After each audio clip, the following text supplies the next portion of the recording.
Space. It's awfully quiet, isn't it? Let's spice up that quietness by heading out and solving some Star Trek-related mysteries. Welcome back, folks, to Let's Play Star Trek Judgement Rites. When last we left off, we've managed to complete the first of the episodic missions in the game, and now we've been asked by Captain Gelman of the USS Demeter to head over to Balos 3. Their ship was scanned mysteriously by a planet that seemed to only have Stone Age level of technology, and they had no idea that there was a ancient civilization that had previously been there. So, where is Balos 3, you may ask? Well, Balos 3, I do believe, is a green planet on this star map here. Now, what would happen if I was to head over to a different planet? Now, I'll show off that at some point, but if I head over to a different planet, you get attacked by a random assortment of enemies. You either get attacked by Alasi ships, or you pass over the Klingon or Romulan neutral zones and get attacked by them. It can be anything between 2 and 4 ships, and 4 ships is pretty much death. So let's head over to the right place, which I do believe is here, Balos 3. Engage. There in a flash. Approaching Balos 3, Captain. Marvelous. Now, there are no enemies here, so we might as well just go in orbit. Entering standard orbit.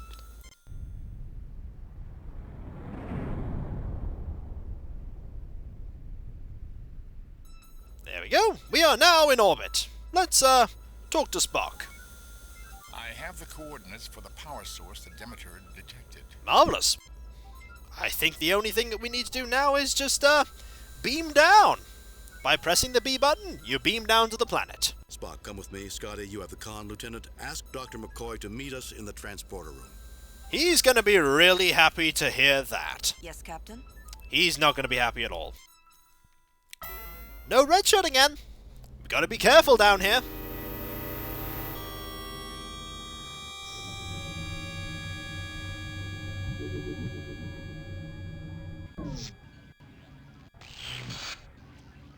Well. What the devil was that? An attack? Well, you're alive, so I'd say no. While I cannot guarantee a lack of physical change, Doctor, we seem to be unharmed. I therefore conclude we have been scammed. Also note that all of the equipment in the background seems to have some kind of force fields around it. Captain, are you all right? Sensors detected a burst of power followed by some sort of powerful transmission. Ah, we're alright, Mr. Scott, it's okay. According to Spock, we're in perfect health, Scotty. That's good. According to Spock? That is a good thing to clarify. Never mind, Mr. Scott. Can you track the transmission to its destination? Probably not. I'll give it a try, Captain, but it's like nothing I've ever seen before. That's pretty typical for an episode of Star Trek. It never is, Mr. Scott. It never is. Kirk out. I guess you were right, Spock. Here I thought we were dead for a second. No, you're not dead. Doctor, that would have made conversation quite difficult. Just a little. I was making a joke, Spock. You should really just give up making jokes with Spock. Were you, Doctor? Gentlemen, I believe we have some business at hand. Just a little. Now, here we are, surrounded by all of this. A large machine with lights cycling on its front side. Also, there is no music here. This seems pointless. What about this bit? This seems pointless. Oh, what about here? A relatively small machine full of electronics with a glass port on the front. What about this? While this is obviously an alien structure, you're fairly certain this is a door. Are you sure this is a door, though? While alien in design, fairly obviously the control panel to the door. We should save while we're here, I think. Good plan. Save new game. We should save. And we should look at our various crew members. How are you doing, Spock? Mr. Spock, a man of logic untainted by emotion. Indeed. Dr. McCoy actually enjoys being part of an adventure. It gives him something to complain about. And he does complain quite often about these things. The intuitive Captain James T. Kirk, looking forward to another adventure. And no red shirt to go get killed. Well, we should talk to our fellow crew members. This place looks like Spock's dream world, doesn't it, Jim? How would you know what his dream world looks like? In what way, Bones? No decorations, no life, nothing but machinery. Not even a picture of his mother on the wall. A picture of my mother here would be most surprising. However, if you are suggesting that construction was performed in an efficient manner, I would agree with your most logical conclusion. Remind me to check my blood for green tinges when we get back to the ship, Jim. I'm sure it's fine. Fascinating, Captain. I've never seen machinery of this type before. Well, we might as well scan everything. Let's see what's happening. It is an unknown piece of equipment inside an energy field. Fair enough. I cannot get an accurate reading, Captain, due to a force field. However, it appears to be a transmitter. Well, that's information. What about this? The energy field around this scanning device prevents a detailed examination. And the door? A door constructed with an unknown alloy. Well, that's not helpful. What about the control panel? Circuitry controlling the door. I bet we can't get that open. Do we really want to try? Do we just want to get Spock to try? Save new replacement. That sounds like a sensible idea. Maybe Spock can get this door open. Give it a try, Spock. Quite simple, considering the appearance of the other machinery here. All that was needed was a power interrupt. The doors will only stay closed while power is on. Interesting. That is interesting. Well, we might as well head through and see what is beyond.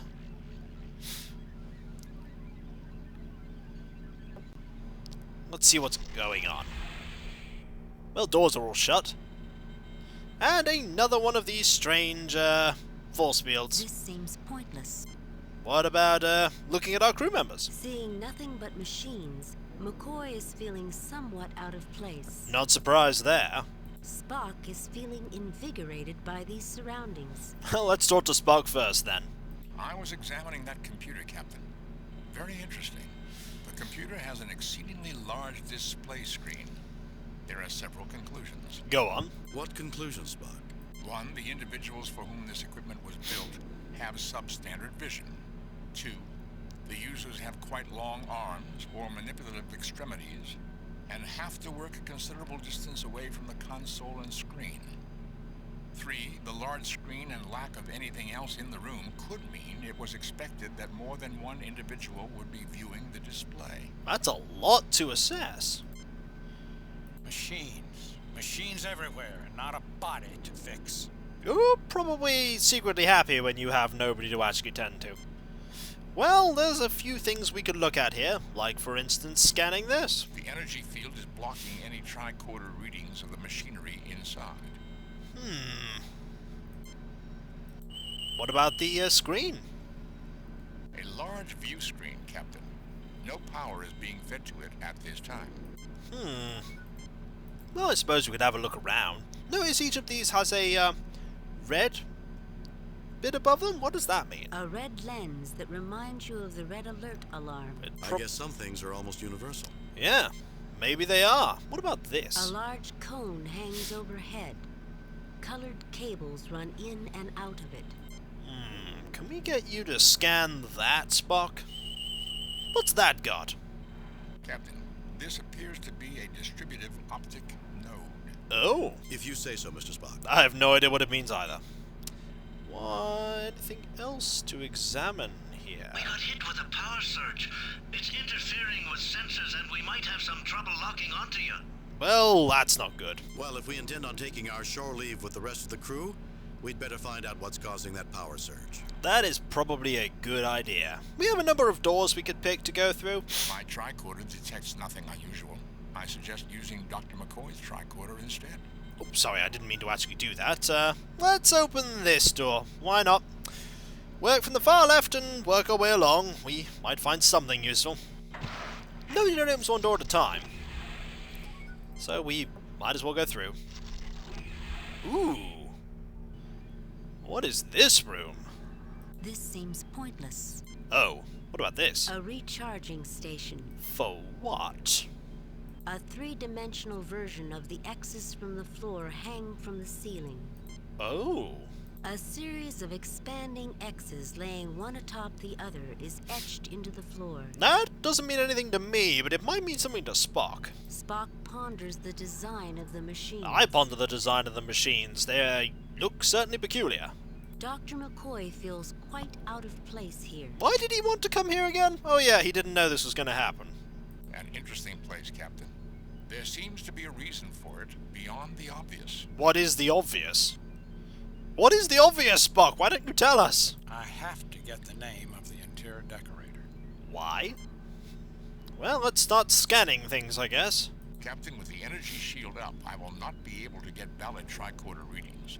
However, the device appears to be a power generator. Well, that is, something at least. That is at least something. What about, this? Readings indicate that this is connected to a rather sophisticated projection system. I cannot get more detailed data. An energy field is interfering with the tricorder. We need to get rid of these energy fields. What about the floor? Is it linked? Nothing unusual about that object, Captain. What about this? This device transforms its internal energy into useful quantities for other portable devices. The transfer takes place at the small outlet junction located near the center of the unit. So it's a charging station. So what is that in English, you pointed-eared confusion factory?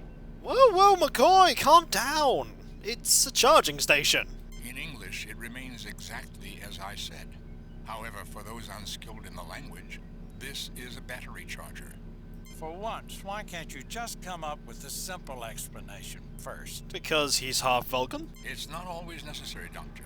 You are not always around. Ooh, look at that jab there. What is it with you two? You're like children. I'm getting tired of it. Why am I snapping at you? Because they're like children and you feel like you're the parent in this? The one telling them both to behave? Well, there's not much we can do here. Let's have a look at this door. It doesn't seem to be linked to anywhere else in the central area. So let's have a look. Thank you, Spock. Let us move on.